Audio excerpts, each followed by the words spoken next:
Kita semua tahu bahwa harta SDA sumber daya alam kita yang namanya nikel dikeduk habis-habisan untuk membuat Tiongkok jadi raja baterai dunia, yang mana harta kita bisa habis tanpa memberikan keuntungan ke bangsa dan negara. Apa buktinya kalau nikel yang dikeduk itu tidak memberikan keuntungan? Buktinya kita saat ini masih cari hutangan bernegaranya. Bisik-bisik di sana-sini di warung kopi sudah jadi pembicaraan umum, namun pejabat yang melindungi perampokan tambang nikel itu terlalu kuat. Jadi tetap saja pengadukan terjadi dan pengiriman dilakukan besar-besaran tanpa kita tahu isinya apa yang dikirim tadi. Mau litium, fero besinya, apapun yang nempel ikutan yang jauh lebih berharga dari nikel, kita tidak tahu. Orang pejabatnya semua baru semua, bernegaranya mana ngerti sih beginian. Kita ilustrasikan. Kalau Anda pedagang, Anda mau beli barang pasti semurah-murahnya. Ingat ya, Tiongkok itu platform berpikirnya adalah pedagang. Jadi kalau beli sesuatu, selain minta harga murah, pasti minta bonus yang banyak. Dalam dunia tambang, pengedukan bahan baku ada di dalamnya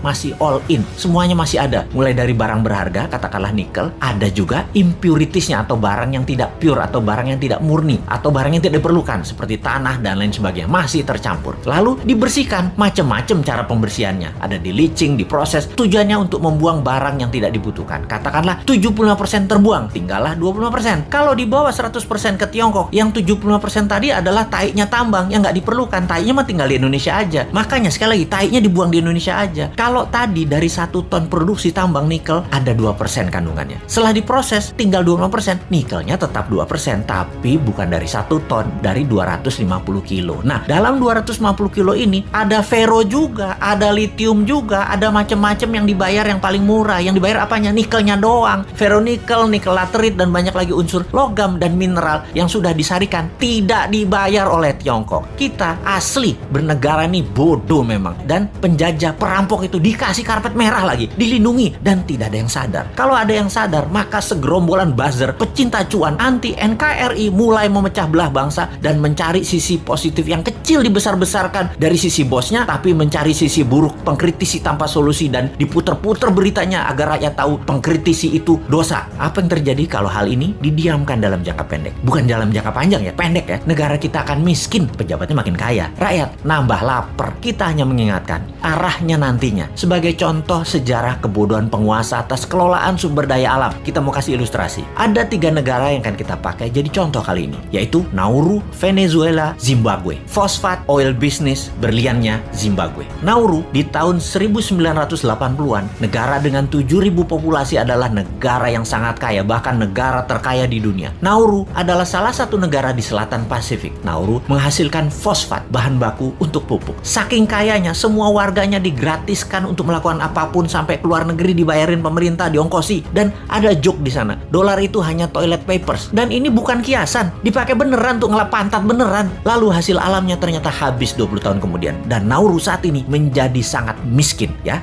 Itulah cerita sederhananya. Venezuela dimanja dengan 95% minyak dan gasnya yang diekspor, membuat negara ini menjadi negara petrodolar. Begitu harga minyak anjlok dan uang hasil ekspor tadi hanya buat foya-foya, bukan untuk membangun sektor lain, Venezuela hyperinflasi dan menjadi negara miskin sekarang. Saat ini ketika harga minyak naik, Venezuela sudah tidak bisa produksi lagi dan tidak ada negara mau beli minyak dari Venezuela. Jadilah Venezuela negara paria, negara setengah gagal. Terakhir, Zimbabwe, penghasil berlian. Begitu tambang berlian habis, pecah perang saudara, ambyar negara Zimbabwe yang tadinya makmur dan menjadi salah satu negara termakmur di Afrika. Kesamaan ketiganya adalah tidak bisa mengelola sumber daya alam dengan baik, dijual murah, dikeduk asing, dilindungi pejabat yang berkuasa pada saat itu. Semoga kita bukan jadi negara yang keempat. Uang pinter semua kok pejabatnya, gak mungkin lah ditipu Tiongkok. Emangnya kayak Bosman, bodoh beneran.